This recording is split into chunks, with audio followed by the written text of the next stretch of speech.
कैसे हैं आप सभी लोग। सीखेंगे ज़रूर चैनल में आप सभी का स्वागत है।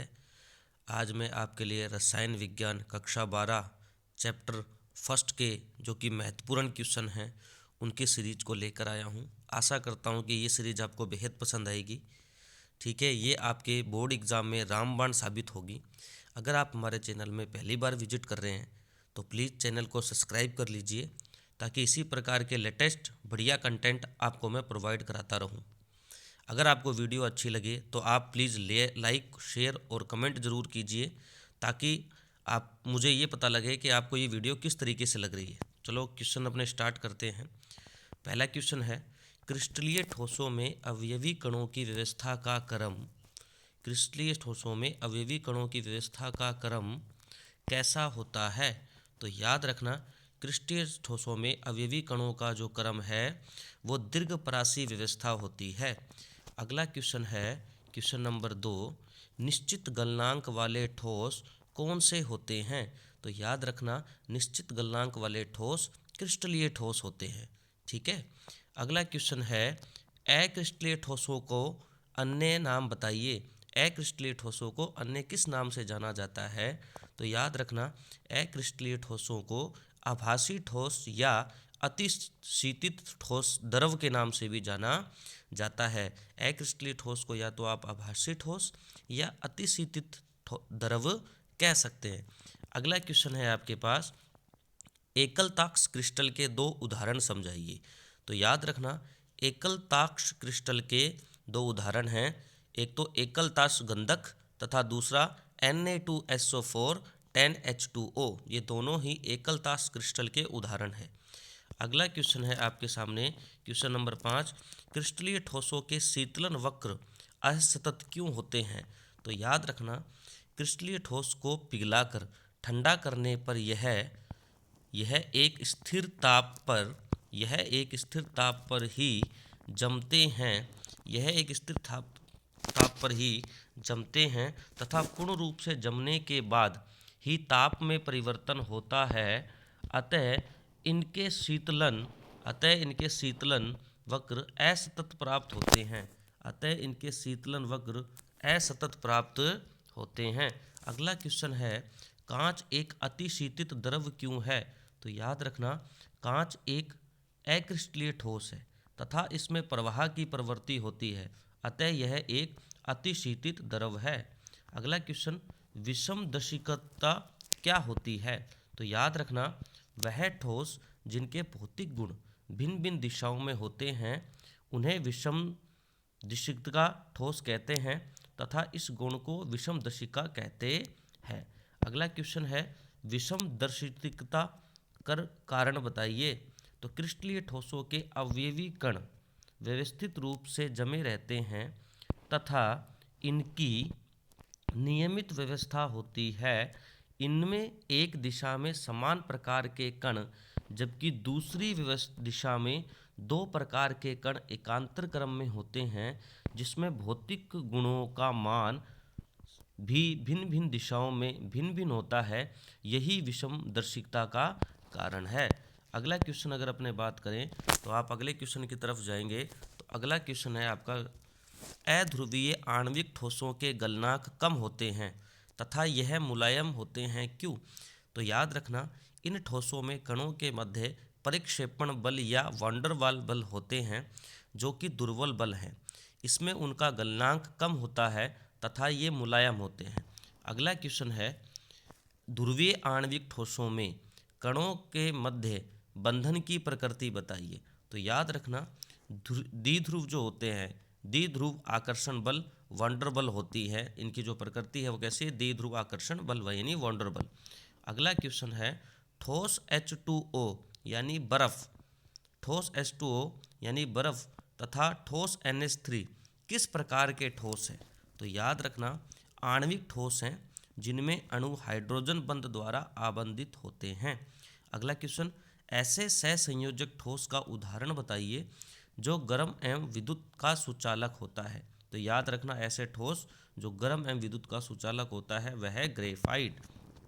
अगला क्वेश्चन है, किस प्रकार के ठोस को अणु भी कहा जाता है। तो याद रखना सहसंयोजक ठोसों को विशाल अणु भी कहा जाता है। एकल कोशिका किसे कहते हैं? तो याद रखना किसी क्रिस्टल जालक का वह सबसे छोटा भाग जिसकी विभिन्न दिशाओं में पुनरावर्ती संपूर्ण जालक का निर्माण होता है उसे एकक कोशिका कहते हैं। अगला क्वेश्चन है आपका, यूरिका का गलनांक तीक्ष्ण होता है लेकिन कांच का नहीं, क्यों? तो याद रखना यूरिया एक क्रिस्टलीय ठोस है लेकिन कांच एक अक्रिस्टलीय ठोस है। ठीक है। अगला क्वेश्चन है, बोरिक अम्ल यानी H3BO3 के क्रिस्टल की एकक कोशिका कैसी होती है? तो याद रखना बोरिक अम्ल H3BO3 के क्रिस्टल की एकक कोशिका विनताक्ष होती है। अगला क्वेश्चन है, धात्विक ठोसों के रंग तथा चमक का कारण क्या होता है? तो याद रखना इनकी रंग तथा चमक का कारण मुक्त इलेक्ट्रॉन होता है। अगला क्वेश्चन, क्रिस्टल जालक किसे कहते हैं? तो याद रखें किसी ठोस में अंतराल में बिंदुओं की नियमित विमीय व्यवस्था को क्रिस्टल जालक कहते हैं। अगला क्वेश्चन, एकक कोशिका तथा क्रिस्टल जालक में क्या संबंध होता है? तो याद रखें एकक कोशिका की पुनरावृत्ति से ही क्रिस्टल जालक का निर्माण होता है। अगला क्वेश्चन, ज्यामितीय विन्यास के आधार पर क्रिस्टलों को कितने समूहों में वर्गीकृत किया जाता है? तो याद रखना ज्यामितीय विन्यास के आधार पर क्रिस्टलों को 7 समूह में विभाजित किया गया है। अगला क्वेश्चन, घनीय क्रिस्टल तंत्र में अक्षीय कोण का मान बताइए। तो याद रखना उनके अक्षीय कोण यानी अल्फा और बीटा का मान 90 डिग्री होता है। अगला क्वेश्चन, किन्हीं दो अंतराकाशीय रिक्तियों के नाम लिखिए। तो अष्टफलकीय तथा चतुष्फलकीय रिक्तियां जो है अंतराकाशीय रिक्तियों के नाम से जानी जाती है। अगला क्वेश्चन, रिक्तियां किन्हें कहते हैं? क्रिस्टल जालक में परमाणु के मध्य पाए जाने वाले रिक्त स्थानों को रिक्तियां कहा जाता है। अगला क्वेश्चन, काय केंद्रीय घनीय यानी BCC, ठीक है, बॉडी सेंटर क्यूबिक संरचना की संकुलन क्षमता कितनी होती है? तो याद रखना 68% इनकी संकुलन क्षमता है। अगला क्वेश्चन, काय केंद्रित घनीय संरचना यानी BCC में प्रत्येक अवयव की उप सह संयोजन संख्या कितनी होती है? तो याद रखना 8। अगला क्वेश्चन है, Na तथा K यानी सोडियम तथा पोटेशियम धातु में किस प्रकार की संरचना पाई जाती है? तो याद रखना काय केंद्रित घन संरचना पाई जाती है। अगला क्वेश्चन, किसी क्रिस्टल जालक में अष्टफलकीय तथा चतुष्फलकीय रिक्तियों की संख्या कितनी होती है? तो याद रखना क्रिस्टल जालक में अष्टफलकीय तथा चतुष्फलकीय रिक्तियों की संख्या अवयवी कणों की संख्या के समान तथा चतुष्फलकीय रिक्तियों की संख्या अवयवी कणों की संख्या की 2 गुनी होती है। ठीक है। अगला क्वेश्चन है आपका, काय केंद्रित घनीय एकल कोशिका में परमाणुओं की संख्या कितनी होती है? तो याद रखना कायल केंद्रीय घनीय एकल कोशिका में परमाणु की संख्या 2 होती है। अगला क्वेश्चन आपका ये है कि एक घन में कितने फलक तथा कितने किनारे होते हैं? तो याद रखना एक घन में 6 फलक तथा 12 किनारे होते हैं। अगला क्वेश्चन, अष्टफलकीय रिक्ति की समन्वयी संख्या कितनी होती है? तो याद रखना अष्टफलकीय रिक्ति की समन्वय संख्या 6 होती है। अगला क्वेश्चन है आपका, अंतराकाशी दोष किसे कहते हैं? तो याद रखना जब क्रिस्टल के कुछ अवयवी कण परमाणु अणु या आयन अंतराकाशी स्थलों पर पाए जाते हैं तो इसे अंतराकाशी दोष कहते हैं। अगला क्वेश्चन, नॉन स्टाइकियोमेट्री दोष युक्त क्रिस्टल संरचना में ऋणायन के निकलने से बने रिक्त स्थान को क्या कहते हैं? तो याद रखना उसे F केंद्र कहा जाता है। अगला क्वेश्चन, शॉटकी दोष कब उत्पन्न होता है? तो याद रखना जब क्रिस्टल में से धनायन तथा ऋणायन समान आवेश के अनुपात में क्रिस्टल जालक से गायब होते हैं तो शॉटकी दोष उत्पन्न होता है। अगला क्वेश्चन, F केंद्र के कारण LiCl यानी लिथियम क्लोराइड के क्रिस्टल का रंग कैसा हो जाता है? तो याद रखना इसके क्रिस्टल का रंग गुलाबी हो जाता है।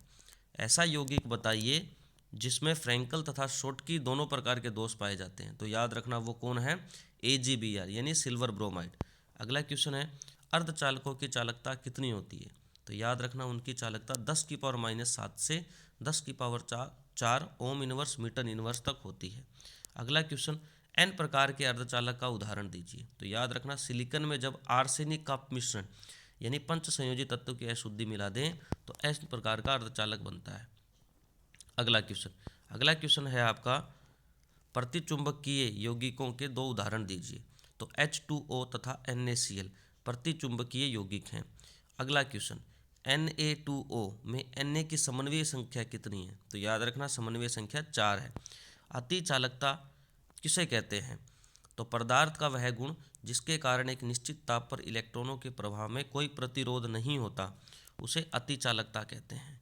अगला क्वेश्चन, किस प्रकार के दोषों में दाब विद्युत गुण पाया जाता है? तो याद रखना नेट द्विध्रुव युक्त क्रिस्टलों में दाब विद्युत गुण पाया जाता है। अगला क्वेश्चन, ताप विद्युत प्रभाव किसे कहते हैं? ऐसे क्रिस्टल जिन्हें गर्म करने पर विद्युत धारा उत्पन्न होती है उन्हें ताप विद्युत प्रभाव कहते हैं, क्रिस्टल कहते हैं, तथा इस प्रभाव को ताप विद्युत प्रभाव कहते हैं। अगला क्वेश्चन, ताप बढ़ाने पर चालकों की चालकता कम हो जाती है, क्यों? तो याद रखना ताप बढ़ाने पर चालकों में उपमेय कंपन बढ़ने के कारण प्रतिरोध बढ़ता है, जिसमें इनकी चालकता कम हो जाती है। अगला क्वेश्चन, चालकों तथा अर्धचालकों की चालकता को किस सिद्धांत द्वारा समझाया जाता है? तो याद रखना बैंड सिद्धांत या आणविक कक्ष सिद्धांत पर। अगला क्वेश्चन है CaF2 में समन्वय संख्याओं का अनुपात बताइए। तो याद रखना समन्वय संख्याओं का अनुपात 8:4 है। अगला क्वेश्चन, CaCl यानी सीजियम क्लोराइड की एकक कोष्ठिका का नाम लिखिए। तो याद रखना काय केंद्रित घन संरचना। अगला क्वेश्चन है सूर्य के प्रकाश को विद्युत में परिवर्तित करने के लिए उपयुक्त ठोस पदार्थ बताइए। तो याद रखना अक्रिस्टलीय सिलिका, जो एक फोटोवोल्टीय पदार्थ है। अगला क्वेश्चन, क्यूरी ताप किसे कहते हैं? वह ताप जिसमें कम ताप पर कोई चुंबकीय पदार्थ लोहे चुंबकीय हो जाता है उसे क्यूरी ताप कहते हैं। अगला क्वेश्चन, गैस लाइटर को दबाने पर चिंगारी उत्पन्न होती है, क्यों? तो लाइटर में दाब विद्युत क्रिस्टल होते हैं। अब जब हम इस पर दाब लगाते हैं तो विद्युत चिंगारी उत्पन्न होती है। अगला क्वेश्चन, किसी ताप पर अधिकतर धातुएं अतिचालक की भांति व्यवहार करती हैं, क्यों? किस ताप पर? तो याद रखना वो ताप है 2 केल्विन से 5 केल्विन। अगला क्वेश्चन, ठोस कठोर क्यों होते हैं? तो ठोस में उपस्थित अवयवी कणों का निविड़ संकुलन होता है, जिसके कारण इनके कण पास पास होते हैं, अतः ठोस कठोर होते हैं। अगला क्वेश्चन, ठोसों का आयतन निश्चित क्यों होता है? तो याद रखना ठोसों में कणों की व्यवस्था निश्चित दूरी पर होती है तथा इनमें कणों के मध्य कोई गति नहीं होती, इसलिए ठोसों पर दाब का भी कोई प्रभाव नहीं होता, अतः इनका आयन निश्चित होता है। किस प्रकार के ठोस विद्युत चालक आघात वर्धनीय और तन्य होते हैं? तो याद रखना धात्विक ठोस। तो ये कुछ महत्वपूर्ण प्रश्न थे और जहाँ तक मुझे अनुमान है कि लगभग आपके क्वेश्चन इसी में से आ जाएंगे। ये बोर्ड द्वारा निर्धारित मॉडल पेपर के क्वेश्चन थे जो कि मैंने आपको अच्छे तरीके से कोशिश करी है कि आपको समझाऊं। और अगर आप हमारे चैनल पर पहली बार विजिट कर रहे हैं तो प्लीज़ चैनल को सब्सक्राइब कीजिए। मेरे द्वारा अगर जो भी कंटेंट प्रोवाइड किया जा रहा है, अगर आप वास्तव में ही उससे लाभान्वित हो रहे हैं यानी आपको फ़ायदा हो रहा है, तो प्लीज़ आप मेरे चैनल को फिर सब्सक्राइब ज़रूर कर लीजिए, क्योंकि अगर आपको ये कंटेंट आज अच्छा लगा है तो मैं वादा करता हूँ कि मेरे द्वारा दिया जाने वाला जो कंटेंट होगा वो ना तो कोई फेक होता है, नहीं ऐसा नहीं है कि भाई यही पर्सन आएंगे, लेकिन मैं आपका इतना बढ़िया कंटेंट दूंगा कि आपके एग्ज़ाम में फ़ायदा ज़रूर करेगा। ओके, धन्यवाद। इसी प्रकार हमारे चैनल से जुड़े रहिए। आप बेहतर हैं और मुझे उम्मीद है कि आप एक बेहतरीन काम कर सकते हैं। धन्यवाद।